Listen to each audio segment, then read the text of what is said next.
Gold ధరలు భారీగా పడిపోతున్నాయి. బంగారం, వెండి, ప్లాటినం లోహాలపై పన్ను భారాన్ని తగ్గిస్తున్నట్లు ఆర్థిక మంత్రి నిర్మలా సీతారామన్ బడ్జెట్ ప్రకటించారు. దీంతో బంగారం ధర 4,000కు పైగా తగ్గింది. కిలో వెండి ధర కూడా దాదాపుగా 4,000 తగ్గింది. దీంతో పసిడి ప్రియులు ఇప్పుడు బంగారు దుకాణాలకు క్యూ కడుతున్నారు. అయితే మరికొందరు మాత్రం వేచి చూసే ధోరణిలో కనిపిస్తున్నారు. ట్రెండ్ చూస్తే ఇప్పుడు బంగారం కొనాలా వద్దా అని ఎదురు చూసే వాళ్ళు ఇంకొందరు.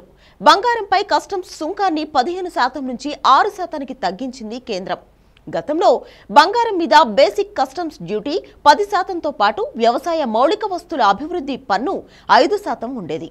ఇప్పుడు బేసిక్ కస్టమ్స్ డ్యూటీని 10 నుంచి 5%కి తగ్గించారు. వ్యవసాయ మౌలిక వస్తువుల పన్నును 5 నుంచి 1%కి పరిమితం చేశారు. దీంతో బంగారం మీద పన్ను భారం 15 నుంచి 6%కి తగ్గింది.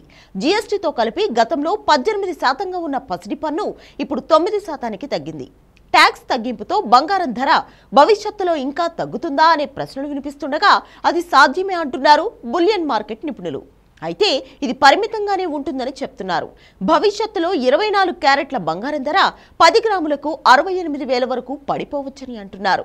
అయితే ఈ తగ్గుదల కొంతకాలం వరకే ఉండవచ్చని అభిప్రాయపడుతున్నారు. దీర్ఘకాలంలో బంగారం ధర స్థిరంగా పెరుగుతూనే ఉంటుందని చెప్తున్నారు. దీంతో ఇప్పుడు బంగారం కొనుగోలు చేయడమే ఉత్తమమని సూచిస్తున్నారు. ప్రతి 5-6 ఏళ్లకు బంగారం ధరలు రెండింతలు అవుతున్నాయి. 2014లో 10 గ్రాముల బంగారం ధర 28,000 రూపాయలు కాగా అది 2019 నాటికి 35,000 రూపాయలు దాటింది. ఆ తర్వాత 5 ఏళ్లకు అంటే 2024 నాటికి ధర రెండింతలై 70,000 మార్క్ క్రాస్ చేసింది. పన్ను తగ్గింపు ప్రభావం వల్ల రేటు తాత్కాలికంగా తగ్గినా దీర్ఘకాలంలో పసిడి ధర తగ్గేదే ఉండదని తెలుస్తోంది.